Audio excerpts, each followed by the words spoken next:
तो घुटने में जो लोग बोलते हैं ग्रीस खत्म होगी, तो वो ग्रीस का इंजेक्शन से इंसर्ट कर सकते हैं? उसका तो कोई रिजल्ट नहीं है। हम उसको एडवांस फिजियो से और एडवांस मोडलिटी से रीजनरेशन कर सकते हैं। तो जो लोग बोलते हैं घुटना बिल्कुल घिस चुका है, ऑपरेशन नहीं करवाना पड़ेगा, क्या बिना ऑपरेशन के घुटना दर्द ठीक हो सकता है? उसमें जो डिपेंडेंसी ग्रेडिंग की है, अगर आपको ग्रेड 4 है तो आपको फिर 100% चेंज करवाना पड़ेगा। तो जो लोग ये बोलते हैं कि आपको घुटने का ऑपरेशन करवाने की जरूरत ही नहीं है, बिना घुटना ऑपरेशन के ही हम ठीक कर देंगे, तो वो लोग क्या कहते हैं, सही हाँ, कहते हैं? वो होता है जो जनरली फर्स्ट ग्रेड होता है, सेकंड ग्रेड उसको हम इजीली 100% ठीक कर सकते जो लोग ये कहते हैं कि सिर्फ फोर्थ ग्रेड को भी हम ठीक कर देंगे। हैं। ऐसा तो इम्पॉसिबल अगर आप साइंस को मानते हो तो। सर जो ये L4 L5 नर्व कंप्रेशन होता है, वो क्या झटका लगने से ही होता है सिर्फ? उसके बहुत फैक्टर होते हैं, overweight, jerking, repeated movements, depend. क्या और जो स्पाइनल कोड इंजरी के जो पेशेंट्स होते हैं, जिसको मान लो चोट लगने पे स्पाइनल कोड इंजरी हो गया, तो क्या वो पेशेंट रिकवर कर सकता है दोबारा? अब ब्लाइंड है वो सब ब्लाइंड है। आज उसका रिसर्च भी हो लिया, काफी काफी पेशेंट बेड पर भी रह जाते हैं। इंजरी पर डिपेंड करता है। अगर आपकी सीनस बिल्कुल कंप्लीटली रेप्चर हो चुकी, कट चुकी है, तो फिर पॉसिबल। जो स्टूडेंट्स आज के टाइम में स्टडी कर रहे हैं, डे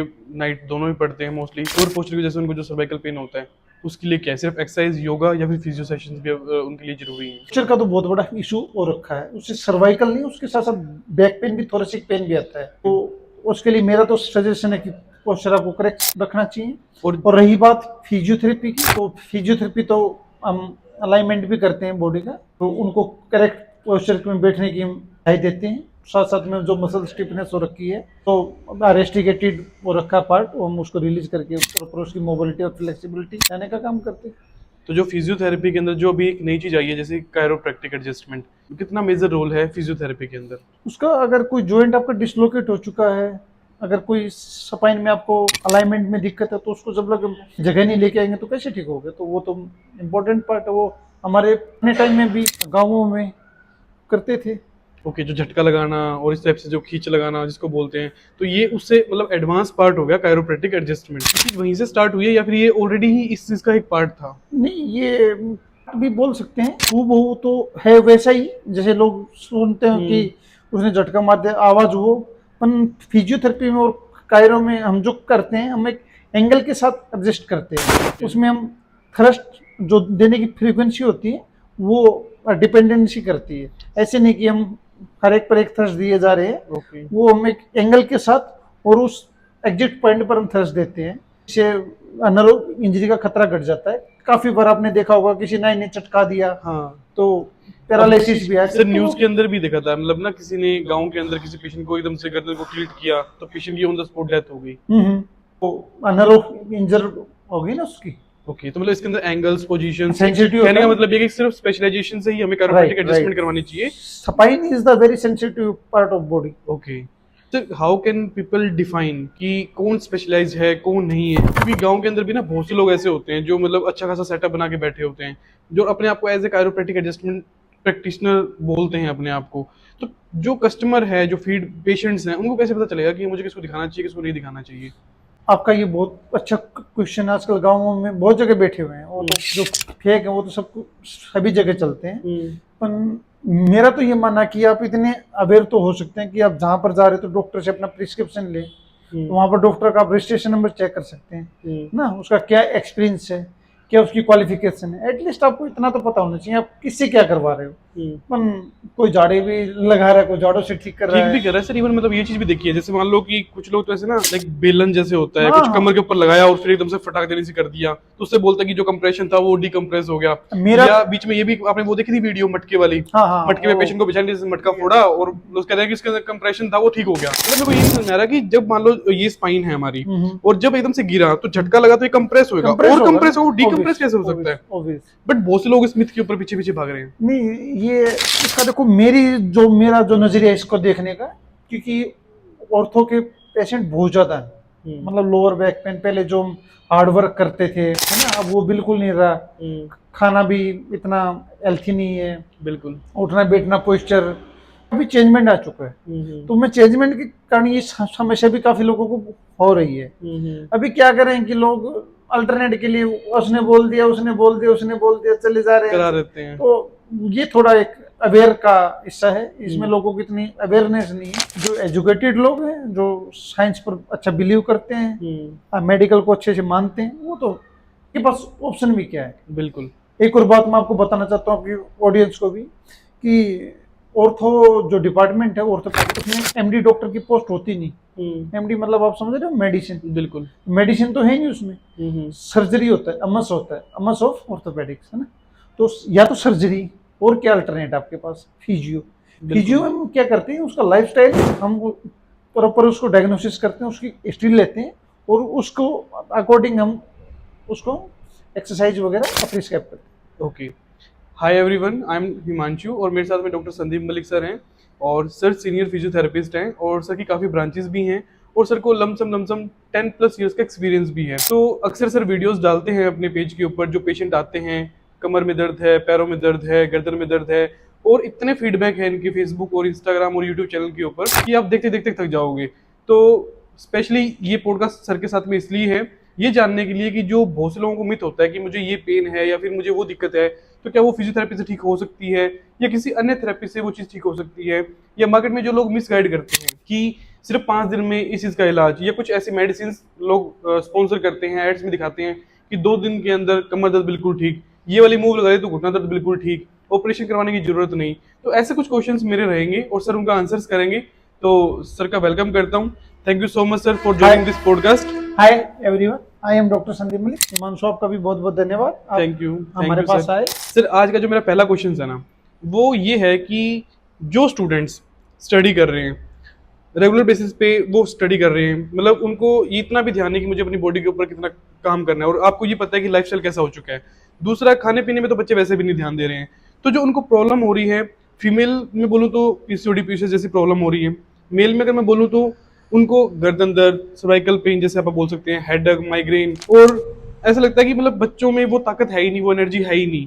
तो ये सब कहीं ना रीजन है हमारी बॉडी का, कि मतलब बॉडी की जो एक्टिविटी है वो उतनी हो ही नहीं पा रही है। तो फिजियो का इस पार्ट में क्या मेजर रोल है? फिजियो का इसमें मेजर रोल है कि हम पेशेंट का अलाइनमेंट चेक करके और उसका जो पोस्चर है, जहाँ से सर्वाइकल रीजन से, थोरेक्स रीजन से या लंबर रीजन से, क्या से वो अलाइनमेंट उसका प्रॉपर नहीं हो रखा। सर ये अलाइनमेंट का नाम तो ना गाड़ियों में सुना था कि गाड़ियों की अलाइनमेंट खराब हो गई है, तो ये बॉडी के अंदर अलाइनमेंट पहली बार सुना। बॉडी में तो अलाइनमेंट का बहुत बड़ा रोल है। अगर आपका पोस्चर अच्छा नहीं है तो अलाइनमेंट आपका खराब होना है।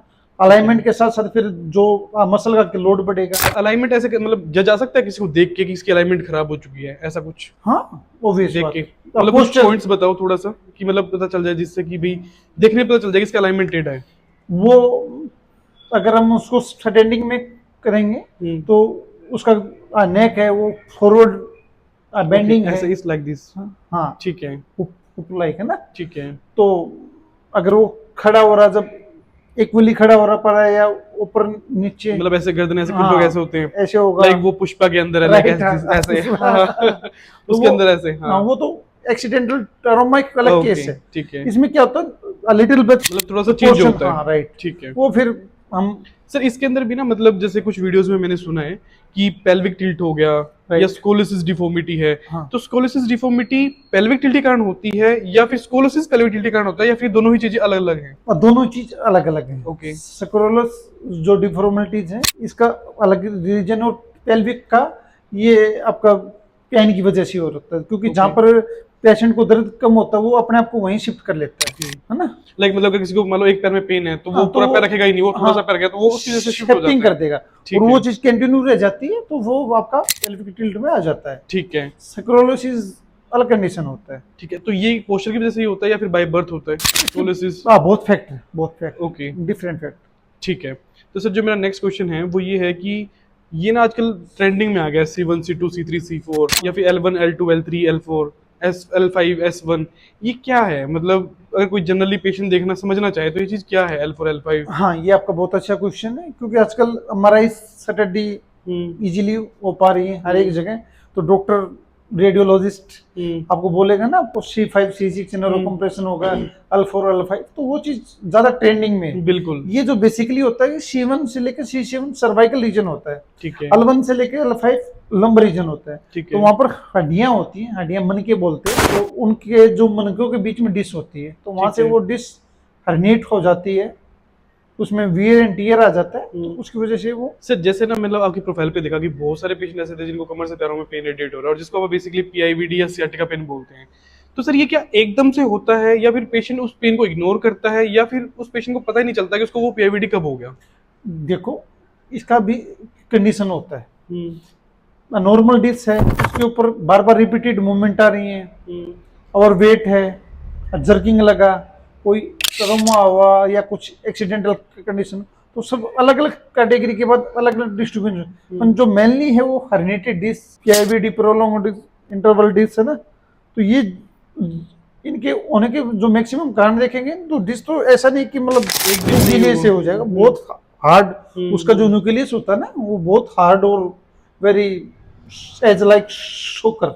ओके। कोई भी बाइक वगैरह लेते हैं तो उसका एकदम शोकर शोकर तो होता जाता है, नहीं, नहीं वो होता। बार बार में खड़े में लगेगी, खड़े में बिल्कुल। लगेगी, तो वो जाके बैठता है। बिल्कुल। एज लाइक ये अपनी जो अपनी अपनी वर्टिब्रा के बीच में डिस्क होती है, ये बहुत हाईली शोकर अब्जॉर्बर की तरह होती है। तो मतलब सर मेरा कहने का मतलब ये कि पेशेंट को एकदम से तो होता ही नहीं ना डिस्क हर्निएशन या डिस्क प्रोट्रूजन, एकदम से तो होगा नहीं। पहले तो तो पेशेंट को कुछ सिम्टम्स आए ताकि वो समझ पाए कि यार मुझे कंडीशन और खराब हो सकती है तो मैं पहले ही ट्रीटमेंट ले लूं। बेसिकली ये देखा गया है कि पहले तो लोअर बैक पेन होता है ना। जब लोअर बैक पेन में भी एक सबसे बड़ा सिनेरियो समझने का, हमारी जो लंबर मसल है वो तो लेती है 70% ठीक है। वेट, और जो हमारी बोन स्ट्रक्चर वो लेती है 30% वेट। ठीक है। तो हड्डी का तो स्ट्रक्चर खड़ा करना है। हमारी जब मसल में स्प्रेन आता है, स्टिफनेस होती है, स्पाज्म बढ़ता है, तो वो अपना जो फ्लेक्सिबिलिटी वेट है ना वो ट्रांसफर कर देती है अपनी वर्टिब्रा को। ठीक है। जो वर्टिब्रा के बीच में डिश होता है उसके ऊपर एक्स्ट्रा प्रेशर जाएगा 30 से 40-45 का ना, ऐसे लाइक, तो उसके ऊपर ओवर वेट आएगा। ठीक है। तो वो चीज धीरे धीरे वीर एंड टीयरिंग में आना स्टार्ट हो जाती है। ओके। और बार बार रिपीटेटिव मूवमेंट, आगे बार बार झुक रहा है, हैवी लिफ्टिंग उठा रहा है, हैवी लिफ्टिंग बार बार उठा रहा है, तो वो चीज बार बार वो फिर धीरे धीरे स्लो डाउन प्रोसेस होना स्टार्ट हो जाता है उसमें डिश में। तो न्यूक्लियस हल्का हल्का धीरे धीरे बाहर निकलना शुरू हो जाता है। जो न्यूक्लियस में इंटरनल जो न्यूक्लियस में जेल टाइप होता है वो धीरे धीरे श्रिंकेज करके फैल जाता है। ओके। तो सर इसमें जब मान लो वो फैल गया और नर्व कंप्रेस होगी तो पेन आना स्टार्ट हो जाएगा। हाँ, तो सर मतलब अगर हम बात करें तो इसके ऑप्शन दो ही होते हैं, फिर या तो सर्जरी करवाओ या फिर फिजियो करवाओ, इसके अलावा कोई थर्ड ऑप्शंस भी होते हैं? नहीं, ऑप्शन तो अगर आप वाली बात की जाए तो वो फिर मेडिसिन से तो बीमारी ठीक होने की नहीं। हाँ, क्योंकि मतलब ऐसा कुछ तो है नहीं कि वो पेन किलर लेंगे तो वो जो यहाँ से अपना पेन का जो रिसेप्टर ब्रेन लगा रहा है उसको ब्लॉक कर देगा, ब्लॉक कर देगा। बिल्कुल। तो इसमें मेडिसिन का तो ज्यादा रोल है नहीं। इसमें आपकी सावधानियां, एक्सरसाइज, फिजियोथेरेपी एम रोल करती है। सर्जरी तो दी लास्ट, जब जो अपनी हड्डियों बीच में डिश होती है ना, इसका अगर डायमीटर 6 mm से नीचे आ जाता है और उसको इमरजेंसिकली प्रॉब्लम होना स्टार्ट हो जाती है तो फिर हम सर्जरी की साइड उसको शिफ्ट करते हैं। अदरवाइज हर चीज का समाधान सर्जरी तो नहीं है ना, सर्जरी तो लास्ट पॉइंट होता है। बिल्कुल। तो इसमें भी ग्रेडिंग होता है, ओके। कितना डैमेज हुआ है, कितना नर्व कंप्रेशन है, कितना पेशेंट को सिम्टम है, तो सभी फंडामेंटल को साथ रखते हुए फिर उसको एडवाइस किया जाता है। सर्जरी इसका कोई सोल्यूशन नहीं, सोल्यूशन है सर। मैं आपको बताऊं, सोल्यूशन है, एक सोल्यूशन है। आपने वो वीडियो देखी है मटके वाली? पेशेंट को बिठाया, नीचे से मटका फोड़ा, वो सोल्यूशन हो गया। बकवास सब। सीरियसली यार, मतलब लोग तो इतनी वीडियोस को शेयर कर रहे थे, लाइक्स आ रहे हैं, इतने कमेंट्स आ रहे हैं कि मेरा कमर दर्द ठीक हो गया, एक झटके में ठीक हो गया। फनी टाइप था ना, फनी टाइप तो थोड़ा आजकल आप देख रहे हो सोशल मीडिया पे फनी टाइप ज्यादा चल रहा है वो। बिल्कुल। वो तो फिर साइकोलॉजी, झाड़े से भी ठीक हो रहे हैं। हाँ, इवन यहाँ लग भी आपने देख रहे होगे ना, बिल्कुल बिल्कुल, झाड़े से मेरा कमर दर्द हो गया, ठीक हो गया। तो वो सब कई साइकोलॉजिकल है। मतलब ऐसे भी है सर, मतलब कि पेशेंट को पैरालाइज हो चुका है और वो कुछ ऐसे ऐसे पैर पे करते हैं और पैर सीधा करते हैं, पैर सीधा हो गया, पेशेंट चल के जा रहा है। मतलब ये अनबिलीवेबल सा है। मतलब इंडिया फिर ये कुछ ऐसे मतलब कि लाइक ना पानी पी लो, मतलब ऐसे कुछ झाड़ा है, कुछ ऐसे पानी पी लो, पेशेंट ठीक हो जाता है। मतलब सबका अपना अपना सिस्टम। मेरे जो विचार से ऐसा कुछ नहीं है। जो भी साइंस को, मेडिकल को मानता है वो प्रॉपर हर चीज। अगर आपके सफेद बाल आ गए, ये इधर चला रहा है, आप देख रहे हो सोशल मीडिया पर, तेल लगा लो, वो कर लो, और ब्लैक, बिल्कुल बहुत रेयर उड़ रहे हैं। बिल्कुल। तो ये जो बॉडी का एक अपना सिस्टम है, उसके साथ हम इरिवर्सिबल वाली बात तो बिल्कुल नहीं ना। ठीक है। एक चीज फटी चुकी है, टूटी चुकी है, अब उसको 100% फिर से इम्पॉसिबल। सर आप क्या कहते हो, मतलब आपके पास में जो घुटने के पेशेंट हैं या जो कमर दर्द के पेशेंट हैं या सर्वाइकल के जो पेशेंट हैं, मतलब आप क्या मानते हो कि फिजियोथेरेपी, मतलब इसको एक बार साइड करके कि आप एक फिजियोथेरेपिस्ट हो, इसको साइड करके आप नॉर्मली क्या मानते हो कि फिजियोथेरेपी से कितने परसेंट पेशेंट ठीक हो जाते हैं? फिजियोथेरेपी को अलग रखते हुए ये बात बोलनी है या फिर मतलब आप इसको साथ में नहीं, मतलब आप अगर देखो, मतलब मैं ये कहूंगी फिजियोथेरेपी कैसे, तो आप डेफिनेटली उसको बेस्ट ही बताओगे, अपनी चीज को कोई गलत तो बताएगा नहीं, है ना? अगर मैं किसी डॉक्टर के पास में जाऊंगा तो वो सर्जरी को ही प्रमोट करेगा, वो फिजियोथेरेपी को प्रमोट नहीं करेंगे, सिंपल सी एक चीज बात आप मेरी सुनोगे। है। अब ये प्रमोट वाली भी जो बात आपने बोली आपकी बात भी अच्छी है, और आजकल एडवांस टेक्निक्स है, मॉडर्न टेक्निक्स भी है, इक्विपमेंट्स हैं, टाइम भी आ हाँ, चुका है, बिल्कुल। टेक्नोलॉजी भी है। तो एज सजेस्ट सभी नाम सुने हो चैट जीपीटी, हम्म। आप इजीली जाइए, चैट जीपीटी आपका दोस्त है, बहुत अच्छा दोस्त है। हम्म। आप वहां पर डालिए मुझको बैक पेन है तो मुझको क्या करना चाहिए, तो मेरा फेथ है कि आपको 100% फिजियो वो फिजियोथेरेपी वो तो आप फिजियो का ही नाम लेगा, तो बिल्कुल चैट जीपीटी तो मतलब आप एडवांस टेक्नोलॉजी को मानते हो तो फिर आप बिल्कुल उस पर बिलीव करोगे। बिल्कुल तो मैं तो कह नहीं रहा, बिल्कुल। गूगल भी चले मेरा जाओ। मेरा क्वेश्चन ये है सर, मतलब कितने परसेंट पेशेंट जो है वो फिजियोथेरेपी से ठीक हो जाते हैं? लाइक पेशेंट को ये फील होगा कि हाँ यार मैं ठीक हो गया हूँ फिजियोथेरेपी से। इसमें देखो समझने की बात है कि एक्यूट फेज, सब एक्यूट फेज, क्रोनिक, हमको ये तीनों चीज समझना है। एक्यूट में तो 100%, सब एक्यूट में भी बिल्कुल ठीक। ठीक है। अभी क्रोनिक में भी कंडीशन, एज फैक्टर, हम्म। वेट, लाइफस्टाइल, बॉडी का अपना भी इसमें होता है रोल, भी सेल्फ बॉडी कितना, मतलब इसको वो तो मतलब इम्यून डिसीज भी आती है बिल्कुल इसमें। बिल्कुल। तो बहुत कंडीशन होती है, सभी एक तरह की बीमारियां नहीं होती। अगर लोअर बैक पेन की बात करें तो उसमें भी डिफरेंट डिफरेंट होता है। एक तो मसल स्प्रेन आ गया, एचए आ गया, उसके साथ साथ जो हमारा जो वर्टिब्रा है उसमें हल्का हल्का डिसलोकेट भी आ गया। उसके साथ आपने सुना होगा लंबर स्पोंडालाइसिस, sciatica, पीआईवीडी, तो ये PIVD डिफरेंट डिफरेंट कैटेगरी है। ओके। अभी इनको मैं डीपली समझाऊं तो मतलब वीडियो बहुत बड़ी हो जाएगी। राइट हाँ राइट है ना। सर, मतलब एक चीज और बताओ, जैसे ना लोग कमर दर्द हुआ कटी बस्ती करा लेते हैं, जैसे कमर के ऊपर ऑयल वगैरह का सिस्टम होता है उसमें, घुटनों में दर्द है तो घुटनों में वो तेल का कुछ करा लेते हैं, उसमें कितना इम्पैक्ट पड़ता है, आपको क्या लगता है उस चीज से? देखो मैं किसी चीज की आयुर्वेदिक सर मैं डिपार्टमेंट मैं सिर्फ उसका ये, उसका कितना इम्पैक्ट पड़ता है उस चीज से आपके साइंटिफिकली की, मतलब हो सकता है कि वो तो देखो वो कहते हैं ना कि देखो दवाई ना लगे वहां पे झाड़ फूक लग जाए, वो तो कुछ अलग सिस्टम हो गया, देखो उसमें कुछ नहीं कहना चाहते, पर एक आपके हिसाब से कि उस कटी बस्ती से करवाने से मतलब क्या इम्पैक्ट पड़ता है या नहीं पड़ता है आपके हिसाब अभी से? ये बात आती है तो मेरा क्या मानना है वो मैं आपको हाँ बता हाँ सकता हाँ हूँ। हाँ। मेरा मानना ये है कि अगर हम गर्म ऑयल से उस चीज को शेक करेंगे तो हमारी जो बॉडी है वो ऑयल को भी अब्जॉर्व करेगी, तो उससे थोड़ा हमारा जो सपाजम है, टाइटनेस है, वो हमारा उसमें राहत मिलेगी। हीट से तो आपको पता है, हीट से हमारी मसल रिलैक्स स्मूथ हो होती जाएंगे। है, ब्लड सर्कुलेशन बढ़ता है, वो तो इम्पेक्ट आना है। मतलब वो तो ऐसा नहीं ना कि वो डीकम्प्रेस कर दिया, वो चीज तो कर ही नहीं सकते उससे। आप भी समझो ना, ऐसी कौन सी चीज है, अभी ये मैं बात करूं जनरली तो घुटना दर्द है, इसमें जो कार्टिलेज है वो बिल्कुल घिस चुका है, हड्डियां आपस में लोग खाने लगी हैं, टकराने लगी हैं, उनकी वजह से इन्फ्लेमेशन आ गया है। अब ऐसी कौन सी चीज आ गई यार जो हड्डियों को उठाएगी और कार्टिलेज को रीजनरेट कर करेगी? देगी, बिल्कुल। इम्पॉसिबल वाली बात। अभी वो सपाइने में आते हैं, ऐसी कौन सा मतलब वो चीज है कि वो जो हमारी हड्डियां उठा देगी और डिस्क को वापस फिट वापस कर से कर बिल्कुल पैक कर देगी, हाँ एज लाइक शोकर। हाँ। क्या आपने शोकर को वापस बिल्कुल ठीक होते देखा है? नहीं, उसको निकाल के थोड़ा फ्लूइड भर सकते हैं, पर बिल्कुल जो पहले वाली जो स्ट्रेंथ वो होती नहीं है, आएगी। सिंपल बात। वो नहीं आएगी। तो ये तो एक मिस्त्री भी मिस्त्री समझा देगा अच्छे से, बिल्कुल राइट है ना। बिल्कुल। आप भी जाते होगे भाई, आपके बिल्कुल। साथ भी कभी हुआ होगा, तो आप भी कहते हो सर इसको थोड़ा। सर एक्चुअली पर ये है ना, ये क्वेश्चंस अराइज क्यों हो रहे हैं, आप मेन एजेंडा समझो।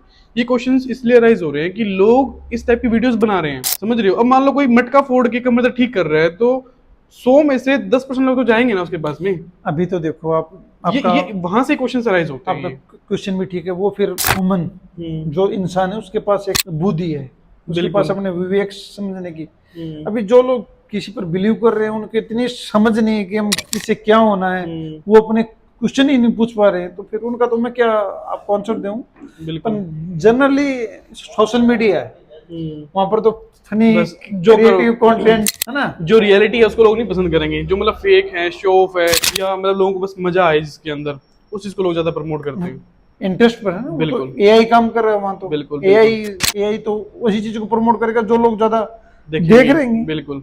तो अपना अपना इंटरेस्ट है, वो बिल्कुल। उस चीज के बारे में मैं ज्यादा ना कहते हुए। अब एक चीज और बताओ सर, जैसे फिजियोथेरेपी क्या सिर्फ पेन हो तभी करवानी चाहिए, या फिर महीने में 1 या 2 बार सेशन लेने चाहिए ताकि हमारी बॉडी की अलाइनमेंट सही रहे, या उस पर आप क्या कहना चाहोगे? आपका एक क्वेश्चन बहुत अच्छा है। इसमें मैं थोड़ा आपको, आप एक्सरसाइज क्यों करते हो, योगा क्यों करते हो, जिम क्यों करते हो? बॉडी को फिट रखने के लिए। सिंपल। तो फिजियो में भी एज लाइक होता है कि हमारा पोस्चर तो खराब नहीं हो रहा है, हमारा मसल में स्पाजम तो नहीं हो रहा है, बिल्कुल। तो कोई इंजरी आने से पहले या कुछ पेन आने से पहले, लाइफस्टाइल है, फिजियोथेरेपी इज ए लाइफस्टाइल। मतलब ये तो लोगों ने इसको बनाया ऐसा दिया कि जब दर्द हो तो फिजियोथेरेपी के पास में जाओ, जब दर्द हो तभी हमें फिजियोथेरेपी करवानी चाहिए। हाँ वो मतलब जबकि ये तो ये लाइफस्टाइल हो गया ना कि हमारे जैसे हम खाना खाना जरूरी है, एक्सरसाइज करना जरूरी है, सेम उस तरीके से physiotherapy is a part of life. Right. कि आपको रूटीन में फिजियोथेरेपिस्ट के पास जरूर जाना चाहिए। नॉट ओनली जब पेन हो, विदाउट पेन भी आप डॉक्टर के पास में जाएं ताकि आपकी अलाइनमेंट सही रहे। पोस्चर चेक करने के लिए जा करने सकते हैं, बिल्कुल। मसल की मोबिलिटी, बिल्कुल सर्टेन थिंग चेक करवाने के लिए जा बिल्कुल सकते हैं, है बिल्कुल ना? बिल्कुल। तो फिजियोथेरेपी का कोई साइड इफेक्ट नहीं है।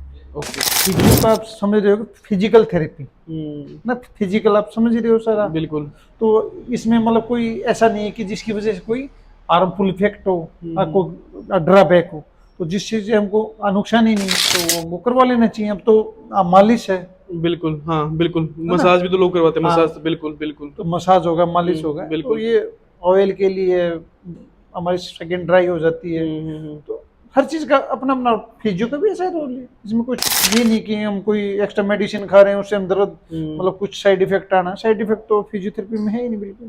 बिल्कुल सर, एक ना आपकी वीडियो देखी थी मैंने जिसके अंदर आपने ये बोला था कि आप सबको कॉन्ग्रेचुलेशंस कि आपके शहर चरखी दादरी के अंदर जो है हमने डीएम और एमसीएच डॉक्टर्स का टाई अप हुआ है आपका। हाँ। सर ये क्या टाई अप है, मतलब उससे क्या होगा कि मतलब जो आसपास के सिर्फ दादरी क्षेत्र के जो लोग हैं क्या वही उस चीज का बेनिफिट उठा सकते हैं, या फिर नहीं। जो आसपास दूर के जो लोग हैं वो भी उस चीज का बेनिफिट उठा सकते हैं? उस चीज का बेनिफिट हर इंसान उठा सकता है। ओके। ये जो मैंने देखा है कि मैंने फील किया है, कभी मेरे भी दादा हैं, मेरे भी फादर हैं, उनको मैं लेके जाता हूँ गुड़गांव। एक सोसाइटी में होता ही है कि हम बड़े डॉक्टर के पास जाएं, और हकीकत भी है। हम छोटे कस्बे में रह रहे हैं, वहाँ पर डॉक्टर हायर एजुकेशन के साथ नहीं है, वो भी मजबूरी है। बिल्कुल। तो साइकोलॉजिकल ये हो जाता है कि भाई कोई अच्छे एक्सपर्ट डॉक्टर से दिखाएं जो उसी फील्ड का हो। बिल्कुल। तो मैं मेरे दादाजी को लेके जाता था, वहाँ पर अपॉइंटमेंट लेना, वेटिंग, ट्रांसपोर्टेशन ज़्यादा हो गया, तो वहाँ पर जाने के बाद डॉक्टर जांच ही लिखता था, और जांच के बाद हमको मेडिसिन प्रिस्क्राइब करता था, हम आ जाते थे घर पर हमारा एक दिन पूरा खराब हो जाता था। डॉक्टर को दिखाने का तो टाइम 15-20 मिनट था। बिल्कुल बिल्कुल बिल्कुल। उसके एवज बाद जो फर्दर प्रोसेस है उसमें पूरा दिन। तो जब मैंने ये फील करा था, मैं इतना टेक्नोलॉजी बदल चुका है, हम प्रोग्रेसिव हो रहे हैं, बिल्कुल। तो मेडिकल लाइन में भी ऐसा हो सकता है। तो मैंने रिसर्च भी किया, फिर मैं अलग अलग कंसल्टेंसी से भी मैंने बात की, आखिरकार मुझको एक बहुत ही A1 अच्छा प्लेटफॉर्म मिला। A1 जो बोलूंगा मैं कि अमीबे समडी तो है ही हमारे पास, एमसीएच और डीएम, ठीक है, बिल्कुल हाई क्वालिटी। तो उसमें इसमें सिर्फ चार्जेस क्या ज्यादा रहेंगे उसके अंदर? नहीं, मिनिमम कम से कम लाइक ऐसे गुड़गांव में तो मतलब देखो नॉर्मली 2500 3000 2000 ऐसे मतलब कंसल्टेशन 1500-2000 आम है। ये तो मतलब नॉर्मली है, और फिर हमारे ट्रांसपोर्टेशन वो अलग से हो गया मान लो। हमारे डीएम की फीस ही 500 रुपये मैक्सिमम, अच्छा, एमसीएच की हमारी फीस है 350 रुपये। तो ये मतलब डॉक्टर्स क्या मतलब सिर्फ लिमिटेड डॉक्टर्स हैं या फिर ऑल ओवर इंडिया में जो ऑल ओवर इंडिया का, ऑल ओवर इंडिया मतलब हम सिलेक्ट कर सकते हैं कि हमें किस डीएम डॉक्टर से हाँ, कंसल्ट करना है? आपको पेशेंट को प्रॉपर लिस्ट दिया जाएगा, ओके। और हॉस्पिटल हैं, आर्टिमिस होगा, Fortis, Medanta, okay, max, Mahatma Gandhi, okay. है ना, जयपुर के भी बहुत बड़े मतलब हमारे पास ऑप्शंस भी है कि मतलब हमें किस एमसीएच को दिखाना है, मतलब जिसकी मतलब सब कुछ चेक करके भी आप कंसल्ट कर पहले सकते हैं। अपने गाँव में कहते थे भाई मैं तो दिल्ली दिखा गया हूँ, हाँ, भाई मैं हाँ। तो गुड़गांव दिखा गुड़गांव गया हूँ, हूँ, भाई मैं तो जयपुर जा गया हूँ, बिल्कुल बिल्कुल। भाई मैं तो है ना, मेरा एक वो भतीजा था, वो मन लेके गया मुंबई, तो ना तो दिल्ली जाना, ना मुंबई जाना, ना जयपुर जाना, बिल्कुल। सभी डॉक्टर सूरज फिजियो क्लिनिक के साथ टाई अप हो चुका है। ओके, अभी वो सभी डॉक्टर आपको तो हमारी ये फैसिलिटीज अभी दादरी ब्रांच पे अवेलेबल है सिर्फ अभी एट प्रेजेंट? हाँ, एट प्रेजेंट हमने पहले शुरुआत की दादरी ब्रांच से, ओके। आगे फिर फर्दर हम रिस्पांस देखते हुए, इसमें जो मैंने पहले जो चीज ली है वो ली मैंने डायबिटीज और कार्डियो, ओके। क्योंकि सबसे ज्यादा पेशेंट हार्ट गई है, डायबिटीज हाई बीपी और शुगर लाइक यही है। वो मेडिकल स्टोर जाते हैं, भाई वो दे दे टैबलेट, पर वो डायबिटीज में भी है ना, जो पेशेंट गलत दवाई खाने से भी ज्यादा बीमार हो रहे हैं। अच्छा। क्योंकि अमूमन क्या है कि अभी मैं किसी की बुराई क्रिटिसाइज नहीं करना चाहता, ठीक है, वो उस एंगल में मैं नहीं जाना चाहता। तो मेरा ये मानना है कि मैं मेरी एफर्ट से मतलब बेस्ट से बेस्ट सर्विस अगर किसी कस्टमर तक पहुंचाई जा सके तो सबसे बेस्ट है। हाँ, क्योंकि मैं एज रोल अपना सर्विस सेक्टर में काम कर रहा हूँ। मतलब आपने वो चीज खुद ने फील की कि यार मेरा खुद का टाइम इतना लगा, जबकि वो चीज हम 20 मिनट या आधे घंटे में कंप्लीट कर सकते, तो पूरा दिन क्यों सभी वेस्ट फील किया? करेंगे मेरी बात, मैं ये बात जो मैंने बोली ये हर फील कर रहा है। बिल्कुल बिल्कुल। मैंने सभी का पर दर्द ऑप्शन ऑप्शन नहीं है ना बॉस उनके पास मैंने में। सभी का दर्द देखा है। हमारे यहाँ से जाते हैं ना तो यार एक दिन खराब, अब जाना तो पड़े, बिल्कुल पेशेंट है, बीमार है, बिल्कुल बिल्कुल। इमोशनली सब कुछ है ना, तो जाना तो पड़ता है। पर डॉक्टर तो ओनली हमारी कंसल्टेशन 15 मिनट लेता है मैक्सिमम। बिल्कुल 15 मिनट की एवज में पूरा दिन खराब। तो मतलब ये तो बहुत बेस्ट हो गया ना सर, मतलब कोई जो पेशेंट राजस्थान हाँ। की साइड के हैं और हैं मतलब 100-150 किलोमीटर में जो ये इस रेंज के अंदर दादरी हाँ। के, तो वो लोग तो यहाँ आकर विजिट करके और अपना कंसल्ट कर सकते हैं। हाँ, वो तो सबसे easily। बेस्ट ऑप्शन है, मतलब उनके पास में ऑप्शंस भी हो गए ना। अब मान लो सपोज करो जयपुर जाना है, तो हो सकता है जयपुर के अंदर 10 हॉस्पिटल हो, 10 में हाँ, से हो सकता है सभी का मतलब वहां तो आता उनके ही पास में एक या दो ऑप्शंस होंगे, बट हमारे पास में तो हर सिटी के हर जगह के जो Right। पॉपुलर डॉक्टर्स हैं उनके ऑप्शंस हैं। तो जिसकी मतलब ऑलरेडी कोई मेडिसिन ले भी रहा है, उसको दोबारा दिखाना भी जाना है तो उसको भी जरूरत नहीं पड़ेगी, वो भी यहाँ आ जाएगा। सभी डॉक्टर की हमारी जो प्रोफाइल है ना, प्रोफाइल अगर आप गूगल पर जाके देखोगे तो बाइक का रजिस्ट्रेशन फोटो के साथ हर चीज आपको, वही डॉक्टर हमारे पास। ओके। मैंने इसकी सबसे खास बात क्या देखी कि मेरे दादा हैं, कार्डियो पेशेंट हैं, जैसे भाई नॉलेज के साथ मैं भी सोचता हूँ यार डीएम डॉक्टर हेड डॉक्टर होता है कार्डियो का, उसी से कंसल्ट करूं, मतलब वो और थोड़ा बेटर बता सके। बिल्कुल बिल्कुल। तो एक होता ही है, आदमी पैसे दे रहा है तो एक एक्सपर्ट के देगा ना। बिल्कुल बिल्कुल। अगर कोई टीचर के मैथ का एक्सपर्ट है तो उसी के पास करवाएगा ना ट्यूशन। बिल्कुल बिल्कुल। उसमें भी बीएससी एमएससी पीएचडी देखेगा। बिल्कुल। तो पीएचडी तो ये एजुकेशन है। बिल्कुल बिल्कुल। बीएससी भी है, पढ़ा तो देगा मैथ वो भी, पर एक अपर फिर क्या करेंगे, पीएचडी को करेंगे। तो वैसे मेडिकल लाइन में भी आजकल हायर एजुकेशन को प्रेफर करने लग गए हैं।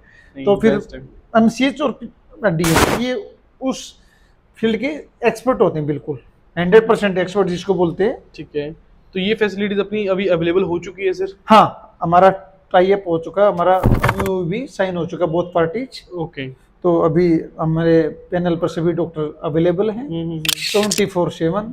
ओके। अभी तो हमने स्लॉट जो बुक किया है, हमारा क्लिनिक टाइम किया है मतलब morning 9 AM to 7 PM। 7 PM। ठीक है, तो thank you so much everyone. अगर आप लोगों को भी इस वीडियो को देख के अच्छा लगा हो तो इस वीडियो को जरूर शेयर करना। तो ये वीडियो उन लोगों को जरूर शेयर करना जो दादरी के आसपास में रहते हैं, ताकि उन तक भी ये फैसिलिटीज प्रोवाइड हो सके जिनको नहीं पता है। और thank you so much doctor Sandeep Malik sir for joining us. Thank you so much sir. Thank you.